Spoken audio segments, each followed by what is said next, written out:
आइए आज महाराष्ट्र के एक गांव में चलते हैं। अहमद नगर, जिसे अब अहालिया नगर कहते हैं, वहाँ एक गांव है गुहा। जी, गुहा गांव।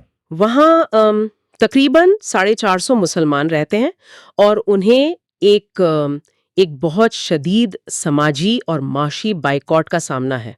हाँ, ये सूरत हाल काफी अरसे से चल रही है। हमारे पास जो मालूमात हैं वो वहीं के लोगों से, कुछ समाजी कारकुन जो वहाँ गए उनसे और मीडिया रिपोर्ट्स से मिली हैं। जी हाँ। तो आज हम कोशिश करेंगे समझने की कि ये सब हुआ कैसे, ये बाइकॉट है क्या और लोग क्या कर रहे हैं इंसाफ के लिए। बिल्कुल। और ये सारा मामला देखें, एक पुरानी दरगाह के गिर्द घूमता है, हजरत बाबा रमजान शाह की। अच्छा। जी, ये कोई नई दरगाह नहीं, सदियों पुरानी है।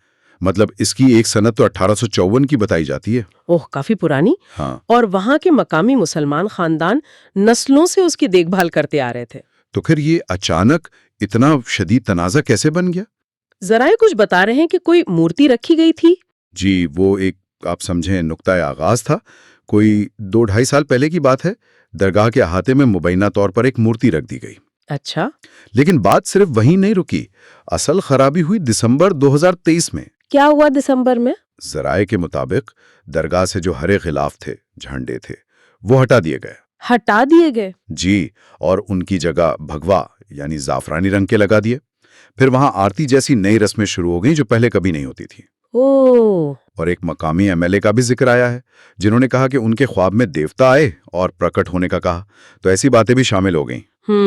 तो ये मजहबी रंग दे दिया गया पूरी तरह। और जराए कहते हैं कि इन वाकयात के फौरन बाद ही बाइकॉट शुरू हो गया। बिल्कुल फौरन।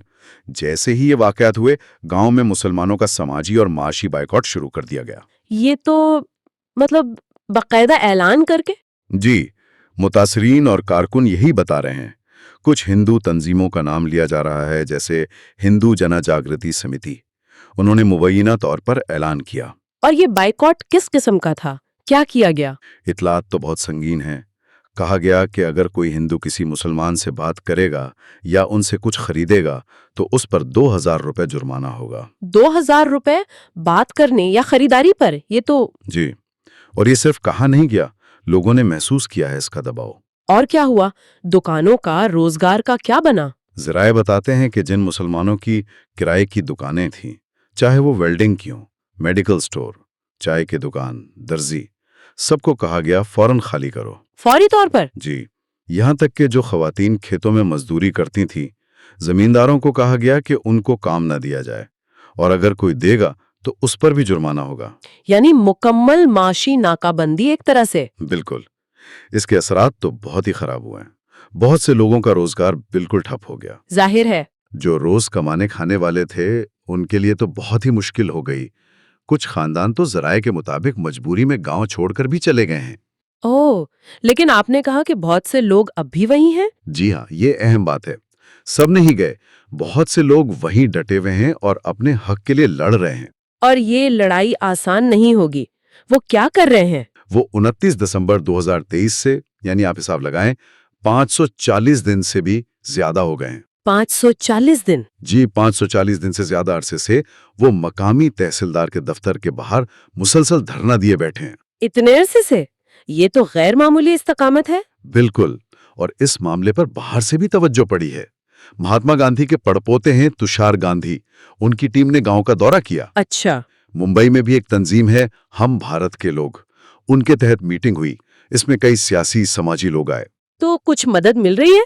जी, इन कोशिशों से एक कमेटी बनी है, गोहा गांव सहायता और सौहार्द समिति।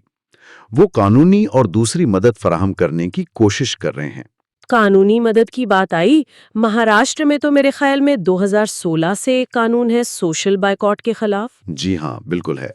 Maharashtra prohibition of social boycott act 2016। तो फिर अगर कानून मौजूद है तो ये बाइकॉट इतने अरसे से ये कैसे चल रहा है? कानून नाफिज क्यों नहीं हो रहा? देखिए, यही तो सबसे बड़ा सवाल है और तशवीश की बात भी। कानून का कागज पर होना एक चीज है, उस पर अमल होना बिल्कुल दूसरी। तो अमल नहीं हो रहा? जराये तो यही बता रहे हैं कि इस कानून के तहत कोई कार्रवाई नहीं हो रही। یہاں تک کہ جو وقف ٹریبونل ہے جو ایسی پراپرٹیز کے کیس دیکھتا ہے اس نے اسٹیٹس کو کا حکم دیا تھا، یعنی جو پہلے صورتحال تھی وہ بحال رکھی جائے۔ اچھا، حکم دیا تھا۔ جی، لیکن مبینہ طور پر اس حکم پر بھی عمل نہیں ہو رہا، تو یہ انتظامیہ اور قانون کے نفاذ پر بہت سنجیدہ سوال اٹھاتا ہے۔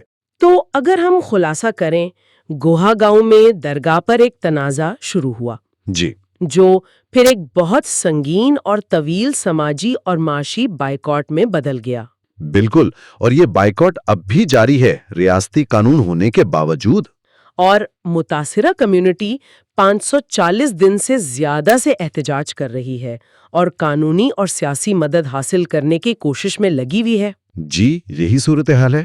تو آخر میں ایک سوال ذہن میں آتا ہے، جی، جب سماجی بائیکاٹ کو روکنے کے لیے خاص قوانین موجود ہیں، پھر بھی یہ اس طرح کھلے عام اتنے لمبے عرصے تک کیسے جاری رہ سکتا ہے؟ یہ مقامی سطح پر ہم آہنگی اور قانون کے راج کے بارے میں کیا ظاہر کرتا ہے؟ بالکل، یہ ایک بہت اہم نقطہ ہے جس پر واقعی غور کرنے کی ضرورت ہے کہ قانون تو بن جاتے ہیں لیکن ان کا نفاذ وہ ایک الگ کہانی ہے۔